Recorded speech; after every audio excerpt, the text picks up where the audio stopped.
Sabe, existe um método de persuasão que é tão eficaz que ele nem precisa se dar ao trabalho de justificar um erro. É um método que simplesmente faz o erro sumir.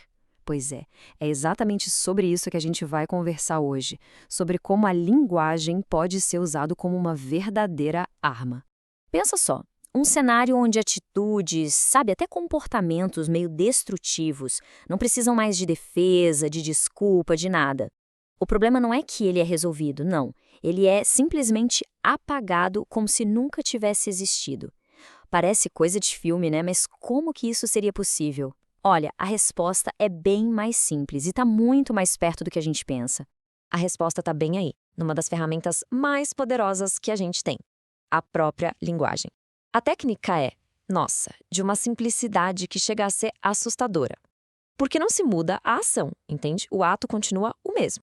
O que muda é só o nome que a gente dá para ele. Vamos lá, então. É que as palavras que a gente usa, elas nunca são só etiquetas neutras. Pelo contrário, elas são como bússolas morais, sabe? Carregadas com séculos e séculos de experiência humana. Elas não estão ali só para descrever o mundo. Elas orientam a nossa percepção, funcionando quase como um sistema de alarme interno. E é exatamente aqui que entra a peça-chave de tudo isso, a tal da substituição vocabular. O que é isso? É basicamente a técnica de pegar uma palavra que carrega um aviso, um alerta, e trocar por outra que soa legal, positiva ou no mínimo neutra. E qual é o objetivo disso tudo? Simples: desativar aquele nosso sistema de alarme interno, aquilo que a gente costuma chamar de consciência.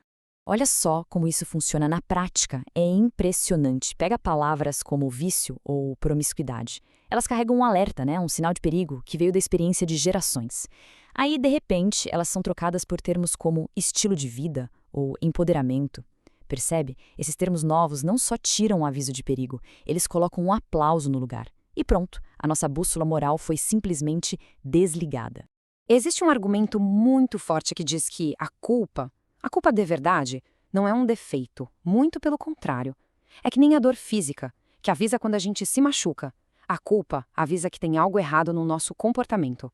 Então, eliminar a culpa não é curar a ferida, é só desligar o alarme de incêndio enquanto a casa está pegando fogo. Tá, beleza, mas como a gente faz para identificar essa tática no dia a dia? O que a gente vai ver agora é quase um pequeno guia de bolso para a gente reconhecer os sintomas dessa manipulação pela linguagem. Vamos ver alguns exemplos clássicos. A negligência com o futuro, de repente, vira viver o momento. A vaidade, quando passa do ponto, é rebatizada de amor próprio. Um erro, que é claramente um erro, vira só uma expressão de si. A lógica por trás disso é bem perversa, né? Pega-se um valor que é genuinamente positivo para servir de escudo para um comportamento que, se a gente olhar de forma honesta, é bem problemático. E aqui está o ponto central de tudo, o ponto crucial. A realidade, ela não muda só porque a gente mudou a etiqueta.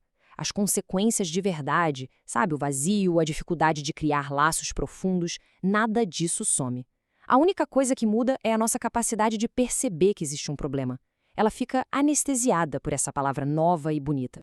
Agora, a coisa fica ainda mais complexa, porque a pessoa que adota esse vocabulário novo, na maioria das vezes, não faz por maldade. Pelo contrário, ela acaba se tornando a maior defensora dessa nova linguagem. Mas como é que isso acontece? Como a vítima vira a principal propagandista da coisa? Funciona assim, ó. A pessoa internaliza aquele termo novo e acredita, de verdade, que está espalhando liberdade, ajudando os outros a não se sentirem julgados. Ela vira uma espécie de missionária, sabe? Ensinando e defendendo aquele eufemismo com toda a convicção de quem está fazendo bem. E aí, o sistema se espalha sozinho, transformando justamente quem foi afetado nos seus melhores divulgadores. Ok, já entendemos como a armadilha funciona. Agora vamos para a parte mais importante, a parte prática. Como a gente se defende disso? Existem 3 estratégias bem claras para a gente retomar uma linguagem mais honesta. Primeiro passo: desconfie do conforto. Se uma palavra nova faz um comportamento problemático parecer super tranquilo ou até mesmo algo nobre, ligue o sinal de alerta. Segundo, ouça o seu desconforto. Sabe aquele incômodo que dá lá no fundo? Aquilo não é preconceito. É o seu sistema imunológico moral apitando. É um sinal para investigar e não para silenciar. E terceiro, e talvez o mais importante, use o vocabulário honesto.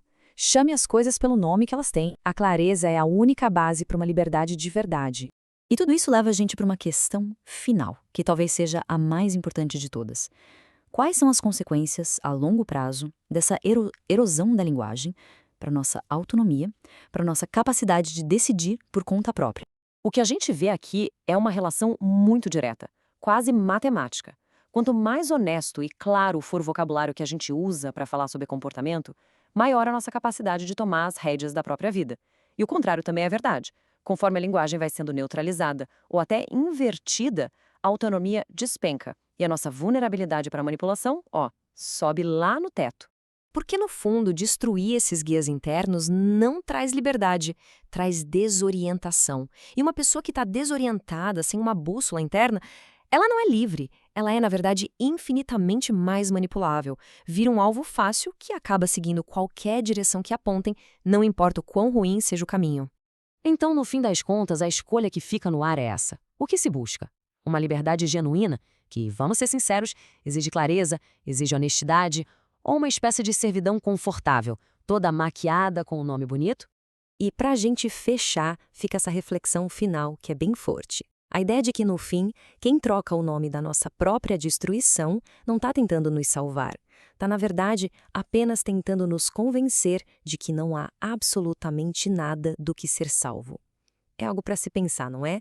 A gente fica por aqui. Obrigado pela companhia nesta análise.